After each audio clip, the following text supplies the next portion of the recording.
দৈনিক 12 রাকাত সুন্নত বা নফল পড়লে আল্লাহর কাছে একটা করে জান্নাতে ঘর পাওয়া যাবে। আর জান্নাত উর্বর জায়গা।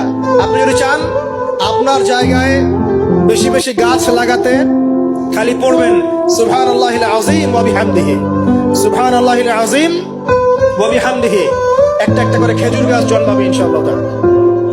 বলবেন সুবহানাল্লাহি ওয়া বিহামদিহি, সুবহানাল্লাহিল আযীম, আর বলবেন সুবহানাল্লাহিল আযীমি ওয়া বিহামদিহি, জান্নাতে গাছ রোপণ হবে ইনশাআল্লাহ।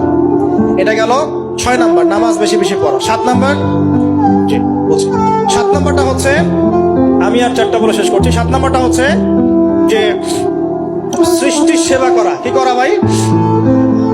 একটা হাদিস আছে যে ইরহামু মান ফিল আরদ ইয়ারহামুকুম মান ফিস সামা, তোমরা জমিনবাসীর প্রতি রহম করো, আসমানবাসী তোমাদের উপর রহম করবে ইনশাআল্লাহ।